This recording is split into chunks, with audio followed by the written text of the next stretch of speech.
Halo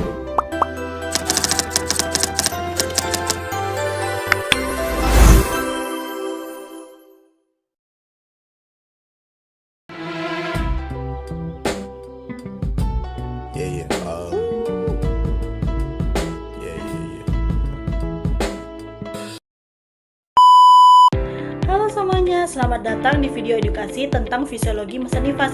Pada video kali ini, kita akan membahas bagaimana tubuh seorang ibu beradaptasi setelah melahirkan.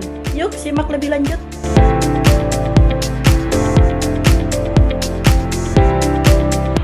Nah, di sini saya akan menjelaskan masa nifas, di mana masa nifas atau puerperium adalah periode sejak selesainya persalinan hingga organ reproduksi ibu kembali ke kondisi normal, seperti sebelum hamil. Biasanya berlangsung sekitar 6 minggu atau 40 hari setelah persalinan.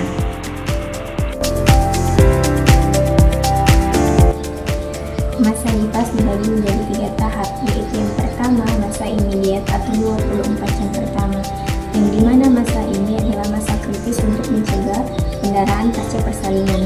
Yang kedua masa early, yang dimana minggu pertama hingga minggu kedua. Di sini perubahan fisik mulai terasa dan rahim juga mengalami involusi. Yang ketiga masa late atau hingga 6 minggu, yang dimana di sini proses pemulihan tubuh secara keseluruhan. Nah, pada masa nifas, tubuh ibu akan mengalami beberapa perubahan loh. Yang pertama di bagian sistem reproduksi. Nah, di bagian sistem reproduksi, ibu akan mengalami yang namanya involusi uteri, di mana rahim ibu akan berkontraksi dan akan menyusut kembali atau mengecil kembali seperti ke kondisi semula. Jadi pada saat ibu hamil, uterus ibu yang membesar itu akan mengecil kembali pada saat setelah melahirkan. Kemudian ibu akan mengalami yang namanya lusia. Lusia itu adalah perdarahan yang terjadi setelah melahirkan, di mana lusia itu akan mengeluarkan cairan yang berupa darah, lendir, serta jaringan sisa plasenta.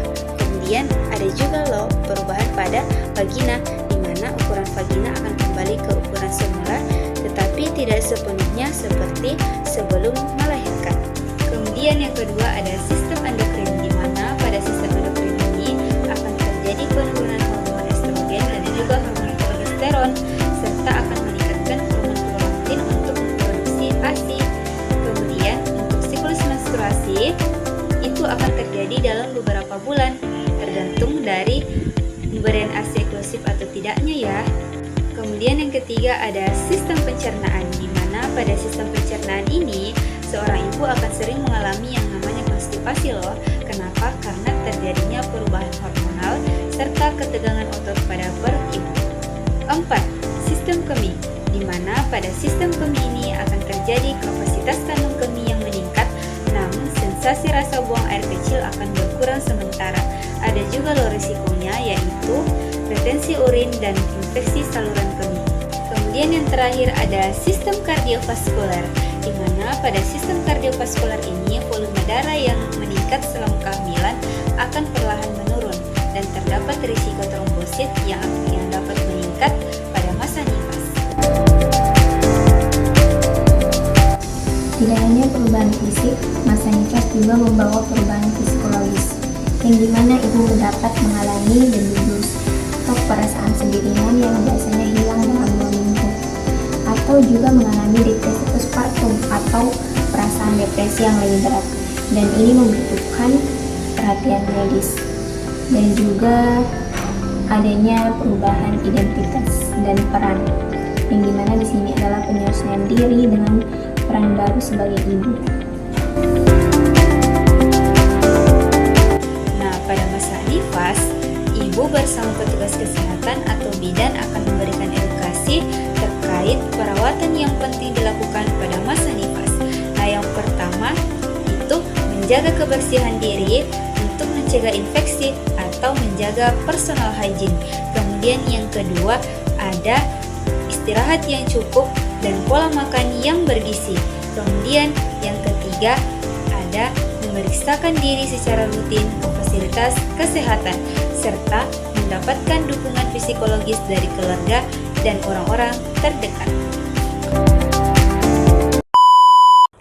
Demikian penjelasan mengenai fisiologi masa nifas. Semoga informasi ini bermanfaat bagi para ibu dan keluarga dalam memahami proses adaptasi tubuh setelah persalinan. Ingat, masa nifas adalah masa penting untuk kesehatan ibu dan bayi. Jangan ragu untuk